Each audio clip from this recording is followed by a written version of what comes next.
You know, love has a strange way of finding you. Not in the loudest moments, but in the quiet hum of a Monday morning between emails and deadlines. That's how it happened for Alex. He wasn't looking for love. He was looking for coffee. But love, as it often does, came disguised as a new hire named Sarah.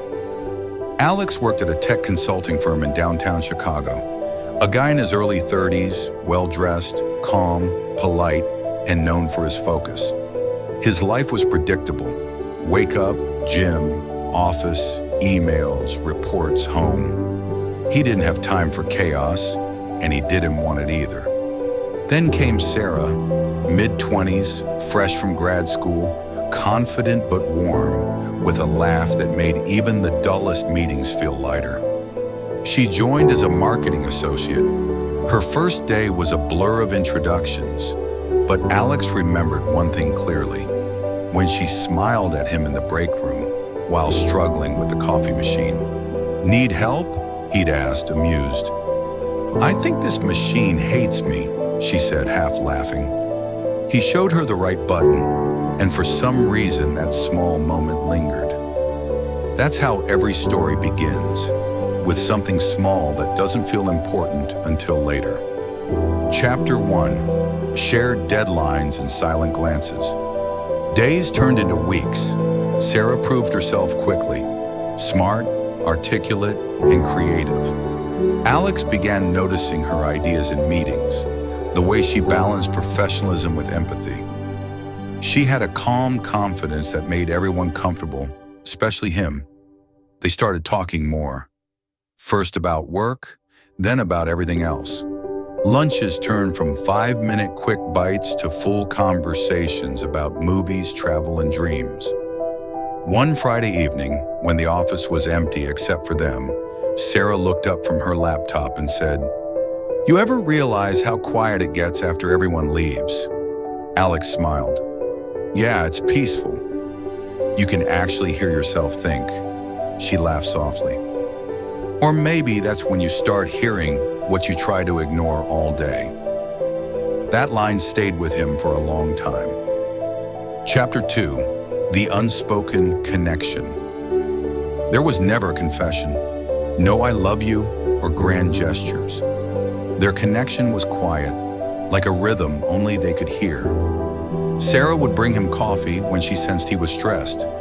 Alex would review her reports before deadlines just to make sure she looked good in front of management. Colleagues noticed, of course. "You two always work together," one joked.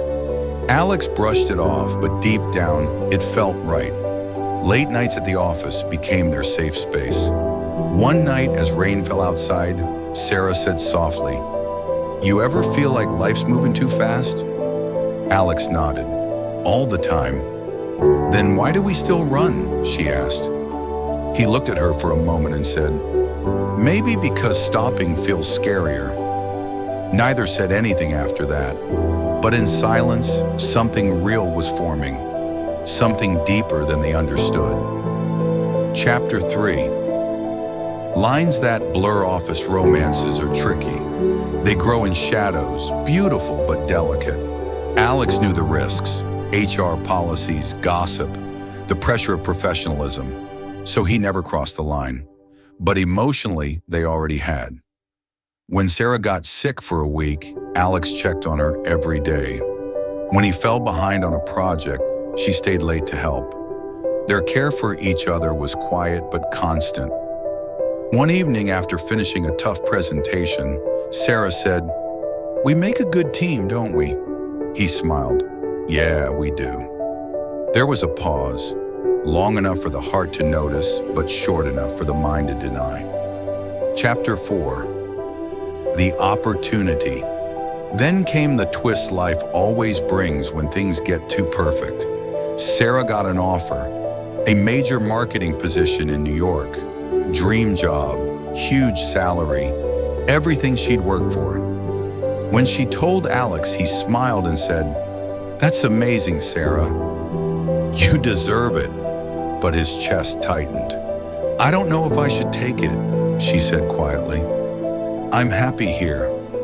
He looked at her, really looked at her, And for the first time, he wanted to say what he'd held back for months. But he didn't. He just said, "You should go. Don't hold yourself back for anyone." Her eyes glistened.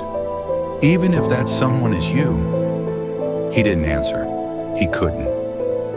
Chapter 5. The goodbye that wasn't her last week was a blur of farewells and work handovers. Everyone celebrated her new chapter. Alex smiled through it all, hiding the ache behind professionalism. On her last day, she came to his desk after hours. "You know," she said, "I thought you'd say something." He took a breath. "What could I say?" "That you'll miss me." He finally looked at her, eyes soft, words heavy. "I will, Sarah." Every day there was a silence, the kind that holds 1,000 unsaid things. Then she smiled faintly and said, "That's enough." She left the next morning. Chapter 6. After she left.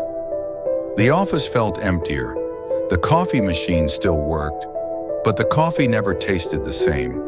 Days became routine again, but a part of Alex stayed paused in that last moment. They texted occasionally, polite, friendly, distant. Life moved on, as it always does. Months later, she sent a picture from New York, a new office, new life. "Hope you're doing well," she wrote. "I'm trying," he replied. He meant it. He was learning to live with what didn't happen, and to find peace in that. Chapter 7. The unexpected email. A year later, Alex received an email from Sarah. Subject, "Just wanted to say thanks." She wrote about how much she'd learned from him, how their time together shaped her confidence, and how she sometimes still missed their late-night talks. She ended with, "I think sometimes people come into your life not to stay, but to help you see who you could become. You did that for me." He smiled, his heart both heavy and light. He replied simply, "You did that for me too, Sarah." Chapter 8. When the coffee got cold. One rainy Friday, exactly 2 years after she left, Alex sat in the same break room, staring at the coffee machine. Another new hire was struggling with it, just like Sarah had once done. He got up, smiled, and said, "Need help?"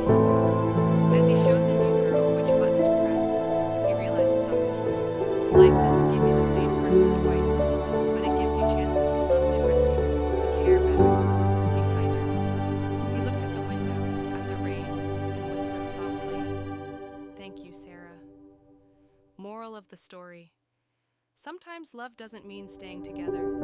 Sometimes it's about growing